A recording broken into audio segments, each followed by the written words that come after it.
couple of them are about the things you touched on. You said again that there are no connections to any extremist groups. I do want to highlight one specific instance. Last week, a captain of yours to the county commission in a public meeting, and I'll just say the quote real quick. He said, equally concerning is there are reports of people from other extremist groups, it's not confirmed Antifa, but suspected Antifa, reports and sightings of people armed with chainsaws, and the goal was to fall telephone poles in hopes of starting further fires.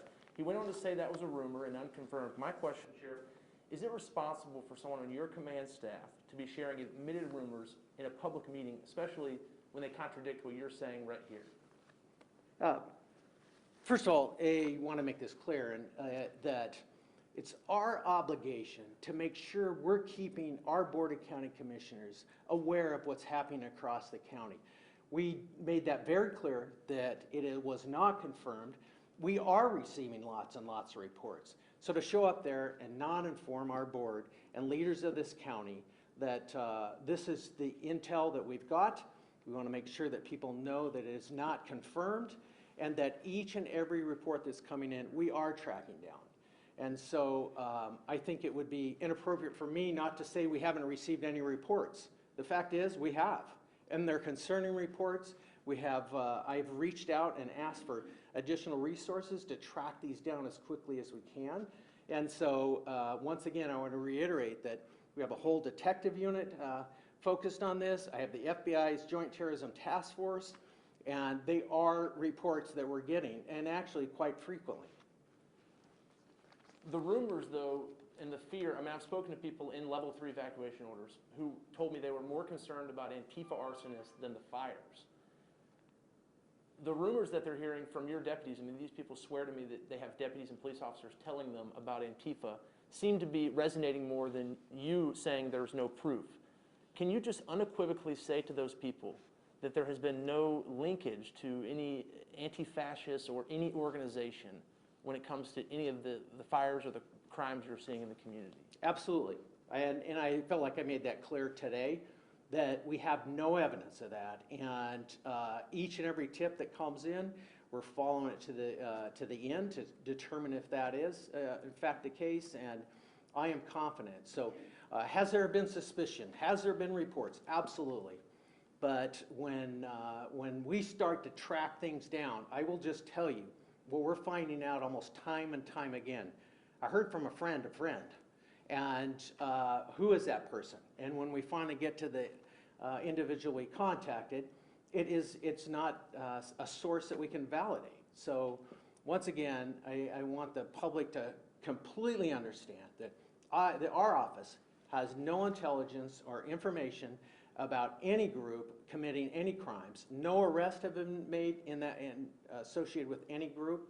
We have arrested individuals for committing crimes in our county and taking advantage of citizens in really a difficult time that they're already facing. So again, I cannot make that more clear that we have no evidence of that.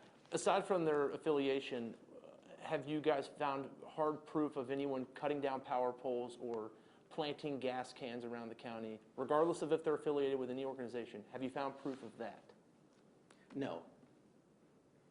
And once again, let me give you an example, how things get spun out of control.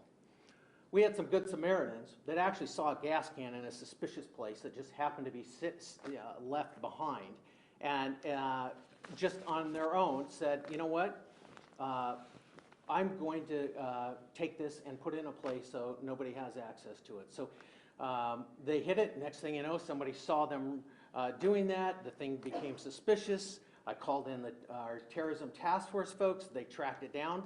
They're actually good Samaritans that are delivering water to the fire folks. They're there to help, and they were trying to do just a good deed. So we have a lot of people that are stepping up to help. And what we're seeing a lot happen is people spinning that into something that, hey, this is a big conspiracy. And it really isn't. And so, once again, I would just say, call 911, report it, we'll track that down, and we'll find out exactly if they are or not associated with any group.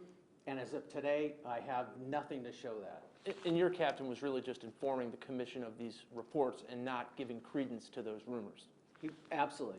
It was reported this is what we're hearing. Okay. Real quickly on the armed groups, we've been getting calls and emails from people in Estacada who quite frankly are scared.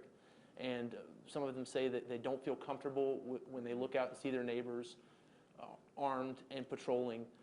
First off, you were pretty clear what your message is to those people, but what do you say to your citizens who are scared, who are worried about armed, untrained people providing pseudo law enforcement in these areas?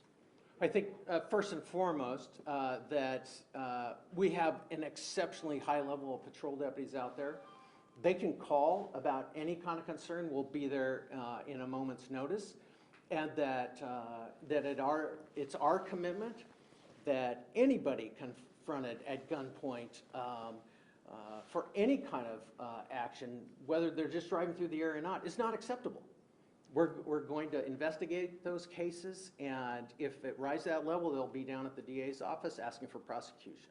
We just got an email. Sandy has now set up a vigilante group, is what they call themselves. And in the about, it says, due to a elevated crime in our area, we need to protect our community.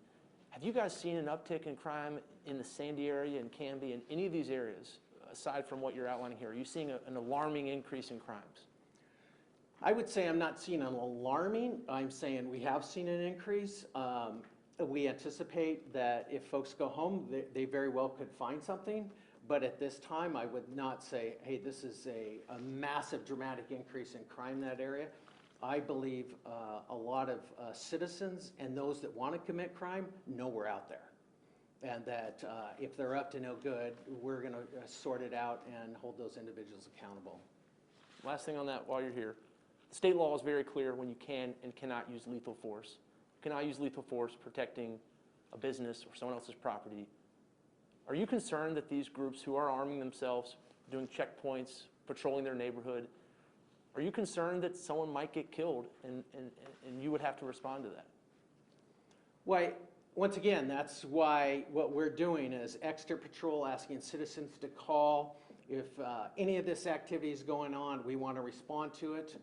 We will investigate it and we will charge them. And I think that where I see things, and I'm having ongoing conversations with the community, I know the fire folks are too, we see things de-escalating. And I want to encourage folks that let's all take a deep breath, that we have that area saturated with patrol deputies. We will be there at a minute's notice, and that if you see anything suspicious, we're encouraging you to call 911. Thank you very much. You could cut the tension with a butter knife in some of those communities, understandably.